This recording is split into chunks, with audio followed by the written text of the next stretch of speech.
Hindi pa po natin nare-reach yung peak yung peak ng init ngayon pong paparating na summer. Pero at least maganda na pong handa tayo. Kumbaga proactive steps, yan naman po tayo talagang ating adhikain ang ating advokasya. Kasi sabi po ng ating mga doktor, madalas po pumunta sa kanila kapag nandyan na, kapag minsan it's too late or sometimes pwede namang naiwasan. Pero dito po, syempre sa ating po mga usapin sa doktor serbisyo, kung pwede pong maiwasan na muna agad, prevention is better than cure. Makakasama po natin ngayon ating suki, ang interventional cardiologist, walang iba, Dr. Jeffrey De Jesus. Doc Jeff, maraming po salamat sa inyong pong pagbisita muli today. Ay, magandang umaga, Migs. Magandang umaga sa mga nakikinig. Alright, iwas heat stroke ngayong panahon ng tag-init. Usually, Doc, pag sinabing heat stroke, parang grabe naman. Baka sobrang extreme na nangyari sa'yo para ma-heat stroke ka. Pero, are there early signs? Or like, are there early mga activities natin na, baka papuntang heat stroke yan? Siyempre, ang unang-unang dahilan kaya na heat stroke tayo is yung exposure natin sa sobrang init na panahon. Lalo na ngayong mga tag-init, very humid at hindi tayo nagpapoys tayo kaso ang problema hindi nag-evaporate masyado yung pawis na yun. So yung proseso kasi ng pagpapawis natin usually naglulose tayo water pero yun yung proseso ng cooling ng katawan natin o yun yung proseso para magpalamig yung katawan natin kasi exposed tayo sa init Yung pagpapawis, Doc. Oo. That's kumbaga cooling mechanism Cooling kasi of the body. yung process ng evaporation pagka lumabas yung pawis natin sa balat natin pag nag-evaporate yun nagko-cool yun sa katawan natin. Ang problema pagka kahit mainit pero humid din, ibig sabihin maraming water vapor sa hangin, hindi rin kaagad nag-evaporate yung pawis natin. So makikita mo sa mga t-shirt natin, pawis na pawis pa rin. Hindi kahit gaano karami yung pawis na nilalabas mo, hindi pa rin lumalamig yung katawan mo. Kasi nga, hindi nag-evaporate ng mabilis yung pawis natin. Pag hindi nag-evaporate ng mabilis, ibig sabihin, Doc, hindi siya natutuyo? Tama ba? Hindi siya nawawala. Hindi siya nawawala sa katawan natin. At the same time, hindi nagkukul yung katawan natin. Kasi nga, hindi nakakapag-evaporate yung pawis. So, Doc, kapag prolonged, kapag napahaba yung hindi pag-cool ng katawan, ano nang next effect niyan? Makikita natin muna, syempre, magda-dry yung ating katawan, dry yung lips. Pero in extreme cases, nagkakaroon na ng symptoms na dizziness, headache, confusion. Yan yung mga early signs ng heat stroke. Sino po usually, Doc, ang mga, kumbaga, prone dito sa heat stroke? Halos lahat tayo vulnerable kahit na yung athletic na tao vulnerable. Pero syempre, yung mga medyo may edad, yung mga senior citizen natin, yun yung unang tatamaan niyang heat stroke. Kasi iba na yung balat nila, yung cooling capabilities ng skin nila, iba na hindi katulad ng mga mas bata. Pero yung mga ating mga kababayan na nagtatrabaho sa labas, hindi naman lahat may access sa malamig na environment katulad ng air conditioning. Yung mga nagtatrabaho sa, let's say, example na, yung mga nakikita ko, papunta ako dito, yung mga delivery drivers natin, nakamotor lang yan. Takbo lang ng takbo, building to building yung delivery drivers natin yan. Hindi nila napapansin na sobrang init na nung panahon. Ang gusto lang nila maka-deliver ng mabilis. Pero nakita mo naman yung sikat ng araw ngayon, napakainit. So, yung mga taong exposed sa init ng araw, yan yung number one na pinakadelikado magkaroon ng heat stroke. At syempre, Doc, shoutout din sa mga frontliners sa initan, mga security guard, mga construction worker, Yes, mga traffic enforcer. Tama. Na kumbaga buong araw na nakatayo at nakabilad sa araw at balot na balot pa, Doc. Nakita mo naman yung suot ng mga traffic enforcers natin. Opo. Minsan nakabota pa yan, ang init-init. Pati mga security guards, kasi ang usual uniform ng security guards, ayun, di ba, talagang balot na balot ang katawan, tapos talagang... Yung tela nila, hindi pa cotton yan. Yung mga... Oo. Basta yun yung mga hindi masyado nag-absorb ng pawis Correct. So, importante din yun, Doc, yung clothing. Tama. Yung Siyempre, kung tayo may choice para makapagbihis ng komportable, yun yung number one choice. Siyempre, ang pinakamaganda diyang suotin, yung mga maluluwag na damit, light colored, meaning hindi kulay itim yung susuot mo, and yung mga cotton, yung talagang nag-absorb ng pawis. Kasi katulad nga sabi ko, pagka nagstay lang yung sweat, yung pawis sa ating skin at hindi naman siya talaga nawala, walang evaporation na mangyayari, hindi ka rin magko-cool down. So, Doc, kapag, ako po, isa po dyan sa team pawisin. Pag yung mga team pawisin, talagang mabilad sa initan, mapawisan, tapos magstay lang doon, di ba? Yung t-shirt, tapos pawis sa pawis ka, hindi pala siya nakakatulong. So, importante din yung nagpapalit ka rin ng damit. Nagpapalit. At the same time, nagpapalit ka rin ng electrolytes at water na nawawala sa katawan mo. Yung tubig na nawawala sa katawan mo. Doc, baka pwede po ma-explain muli yung kulay ng t-shirt. Kasi 'di ba, sabi nyo nga hindi itim, dapat light colors, dapat puti lang. Ano nga po ba yung explanation nun kung paano rin siya natatapat sa araw? Yung mga light colors tulad ng mga puti, yung mga light blue, Mga yan yellow. po yung yellow, yan po yung colors na nagre-reflect mostly ng light. Alam na natin yung sunlight ay may kasamang init na kasama yan. So, pagka nagsuot po kayo ng dark colored na damit, nag-absorb naman yan ng heat. Nag-absorb yan ng light. So, pagka nag-absorb yan ng light, yung heat, ma-absorb mo rin. Okay, so ibig sabihin kapag light colors, parang tatalbog lang siya. Magre-reflect. Pero Oo. mainit pa rin. Pero not as much as yung mga nakaitim, yung mga dark na colored na shirts. Now, Doc, let's talk about dehydration. Kasi syempre, yun ang number one. Very common naman po yung term na yan. Ang dehydration kapag talaga nainitan ka, nauuhaw ka, at hindi mo na-replace, hindi ka nakakainom ng tubig, hindi ka nakakainom ng electrolytes. Paano po ba ang dapat na pag-inom nito? Yun talaga lagi ko pinapaalala sa mga pasyente ko At syempre, yun yung papaalala ko sa mga nakikinig. Na kung na-expose tayo sa init, pinapawisan ho kayo, just make sure na may access kayo sa malamig na tubig or nakakainom pa rin kayo ng tubig. Huwag niyong hayaan na ma-dehydrate kayo. Kailangan talaga na basta pinapawisan kayo, palitan nyo na kagad ng tubig yung nawawala. Tubig lang ba, Doc? Kasi pag sinabing, dapat merong electrolytes na hindi tubig lang.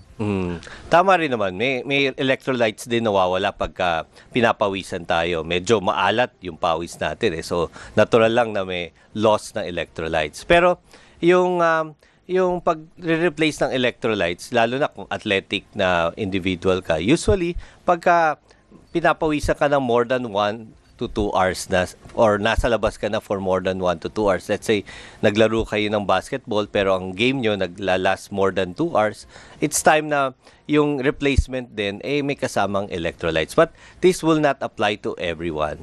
Ang number one o pinakaunang paraan pa rin para ma-rehydrate yung isang tao ay through water. Hindi electrolytes and water. So water talaga muna dapat. Pinaka-importante. Doc, kasi baka mamaya, hindi naman natin maiwasan, di ba? Ang pag mainit, kailangan malamig na tubig. Yung mga nagbabasketball, ice tubig, di ba? Sa mga plastic. Hindi mo rin maiwasan, nako. Pag dyan, o mga laro-laro dyan, o laro tayo para sa soft drinks. O diba, sa mga colored na mga inumin. Baka mamaya mawili ang tao doon kasi syempre, masarap yun eh. Diba, Doc? Yung sugar kasi doon sa inumin natin, plus yung caffeine, halimbawa, soft drinks talaga iniinom mo, diuretic din yun. So, maaring lalo kang ma-dehydrate kung yun yung gagamitin mong paraan para ma-hydrate.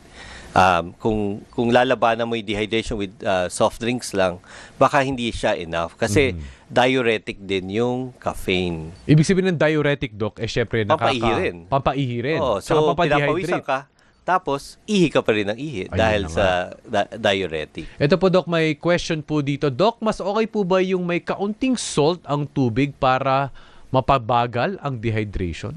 Hindi. Well, syempre pagka yung mga rehydration salts namin na binibigay sa mga pasyente nagtatay, may salt yun, pero computed yun. Hindi yun pwedeng masyadong maalat. May solution yun na kino-compute. Hindi pwedeng sobrang daming asin or kailangan sakto lang yung number ng salt. Baka na yun. mamaya syumat ka ng asin, hindi naman Lalo ka tama yun. madidehydrate. Lalo ka madidehydrate. So dapat tubig pa rin talaga ang number 1. Pinaka-safe para wala masyadong risk para sa pasyente or sa mga gustong uminom, tubig lang, safe naman. Make sure lang malinis yung tubig na ininom nyo. Okay, Doc. So just in case, ito na po, kung talagang di na naiwasan, na heat stroke na, o kumbaga yung signs telling na, naku, baka nagkaka-heat stroke na to. Ano po ang mga unang tips dito, Doc? Actually, dumadalas na yan eh. So, sa mga kababayan natin na may pakiramdam na confusion, yung talagang nadidehydrate sila, lipat na po kayo sa lugar na malamig. O kaya kung yung kasama nyo, yung feeling niya na heat stroke siya, pinakamabuti, dali nyo sa lugar na malamig, paypayan, medyo luwagan yung mga damit nila.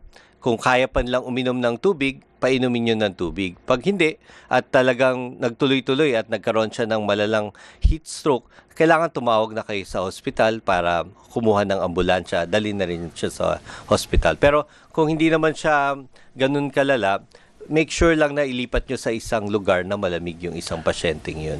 Para po sa kaalaman ng mga nanonood, nakikinig ngayon, no, syempre hindi naman tayo nananakot. Pero kung sakaling mangyari na ito, ano po yung mga extreme na pwede mangyari kung talaga na heat stroke ka na? Yung pagkakaroon ng heat stroke talaga emergency yun eh. So, dapat dalhin sa ospital. Pwede mawala ng malay yung isang pasyenteng na heat stroke.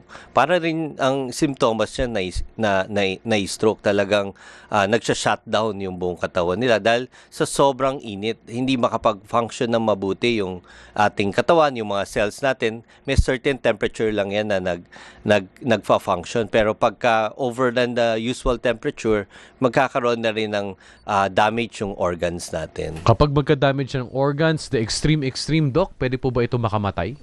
So far, meron rare cases, meron talagang nagkakaroon ng deaths because of heat stroke. Pero once na nadala naman sila sa hospital o kaya sa clinic, naagapan naman kagad. Okay, so syempre, yun naman kumbaga, very, very rare cases. Ayaw naman natin na umabot doon. Siguro yung mga umaakit ng bundok, walang ready access sa clinic or sa hospital, malayo yung pinakamalapit na emergency room. Yun yung mga talaga nagkakos na death. Pero nandito tayo sa city at sa syudad, basta po madala naman kagad sila sa hospital, maagapan, mabigyan ng first aid, mabigyan ng hydration kagad, ma-hydrate kagad yung pasyente, naagapan naman. Pero I guess, Doc, no, at least for kumbaga mas malawak na audience, yung mga kausap natin dito, yung mga siguro nakaka-relate dito, yung mga araw-araw nagko-commute, yung araw-araw bumabiyahe, yung mga pupunta sa mga opisina, pipila, na wala namang aircon, di naman malamig, yung mga frontliners natin, ano kaya yung mga pwede nilang magawa at least sa bahay on their own para alam nilang ganito yung exposure nila at hindi sila ma-heat stroke? Ulitin ko, yung pinaka-importante is yung clothing natin and yung hydration. So sa clothing, kailangan light-colored and cotton. Huwag tayo magpatong ng maraming layers sa damit natin ngayon. Medyo, minsan uso naka-t-shirt pero naka-denim jacket. May hoodie pa, Doc. May mga naka-hoodie pa. Iwasan natin yung ganong klaseng pananamit ngayong tag-init. Light-colored clothing lang and as much as possible, yung cotton para nakaka-absorb kagad ng pawis. And then yung sa hydration, make sure na kung may plano talaga kayo magtrabaho sa initan or alam nyong maglalakad kayo sa malayong medyo mainit talaga, make sure na nag-hydrate pa kayo or nagdadala kayo ng tubig nyo. Doc, does it matter kung malamig o maligamgam lang ang tubig? Kasi kung nag-overheat na yung katawan mo, mas maganda talaga na medyo malamig yung tubig. Huwag naman super lamig. Pero kung mainit at nagkakape ka at pawis na pawis ka na, lalo kang papawisan din Pero generally, Doc, general consumption lang ngayong summer.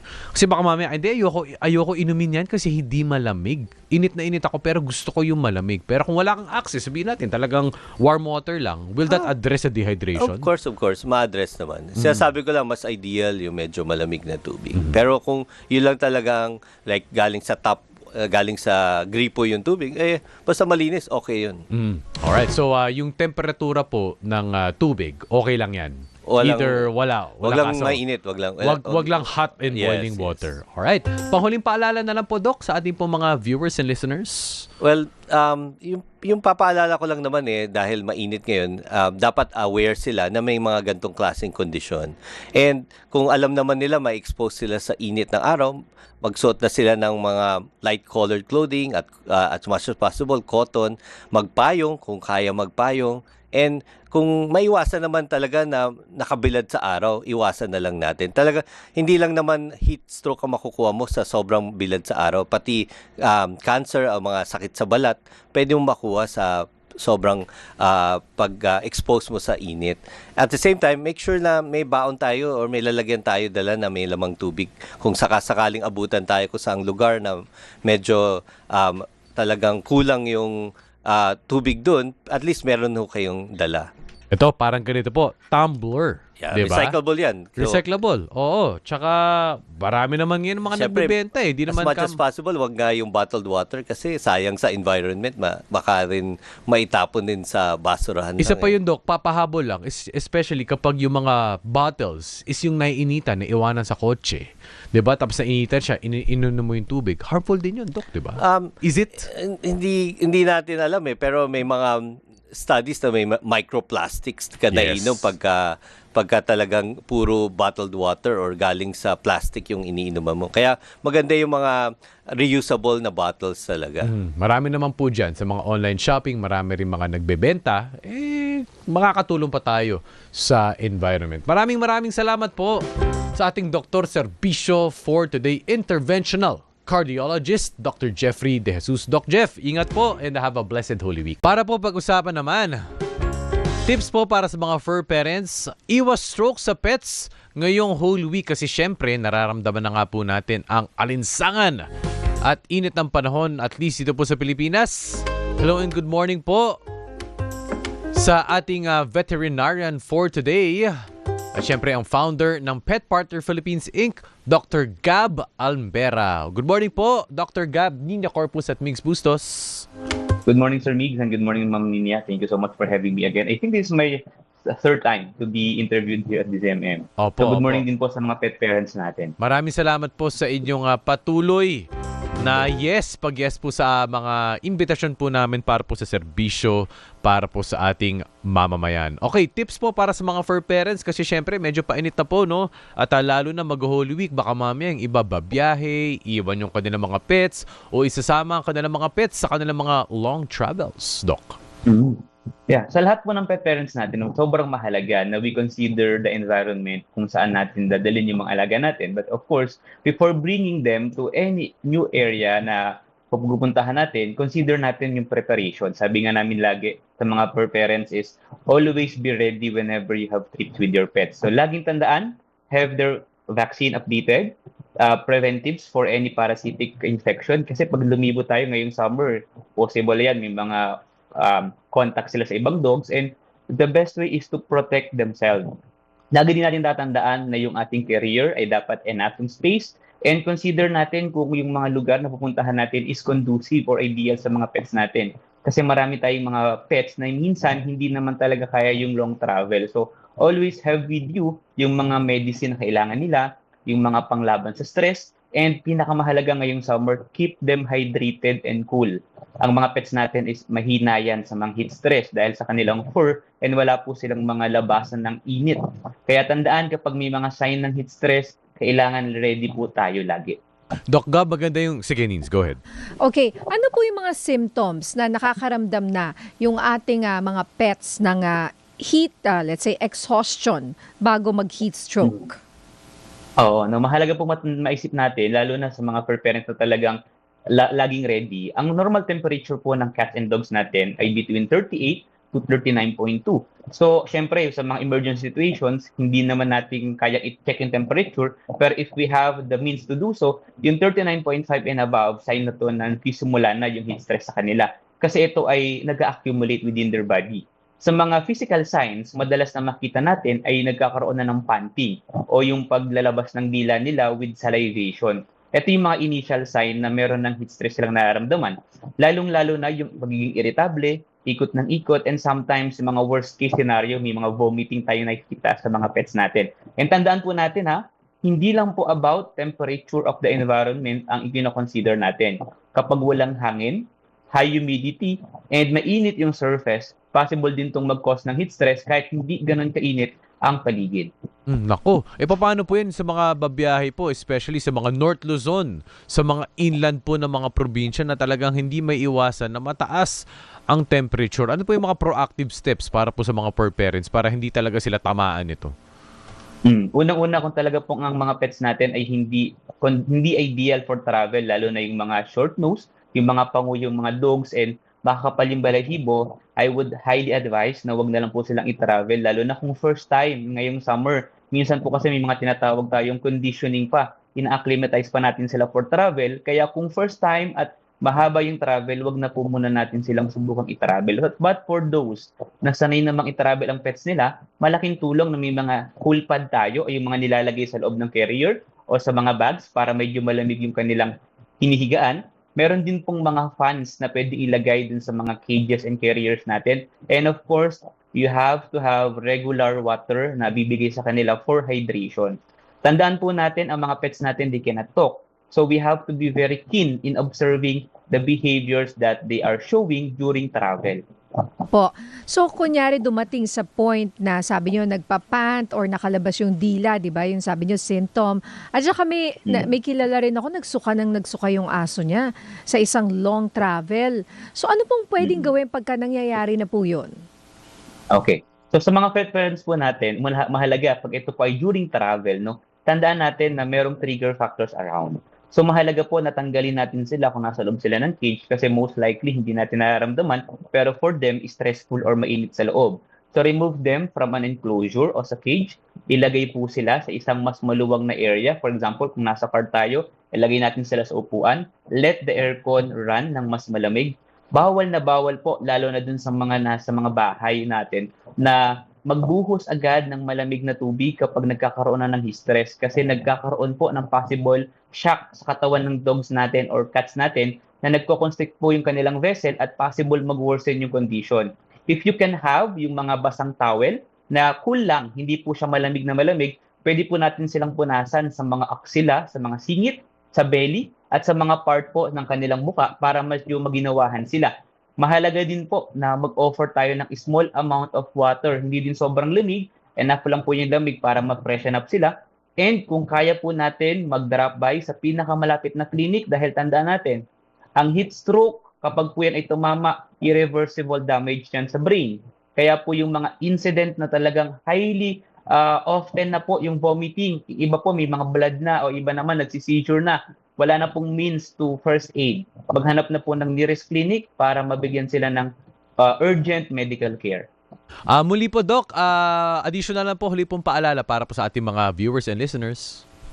Sa lahat po ng fur parents natin ang sa ating nanonood, tandaan po natin during this summer season, hindi lang po mga pets natin ang apektado. Kaya mahalaga din po na we put a lot of care and also concern sa mga stray animals natin. Kung naiinitan na po yung mga alaga natin ngayong mainit ang panahon, paano pa po yung mga nasa streets ng mga alaga, so yung mga community animals and dogs natin. So while we are concerned of our pets, we also have to extend our care and concern to every animals around us. Kaya po mahalaga na hinihiling ko na magbigay din po tayo ng tulong sa mga stray animals and while protecting our cats and dogs. Maraming salamat po sa ating Pet Malou, ating veterinarian for today, founder po ng Pet Partner Philippines Inc. Doc Gab, maraming po salamat sa inyong practical tips. Thank you so much. Na talagang mababaw ng ating viewers and listeners. Thank you po.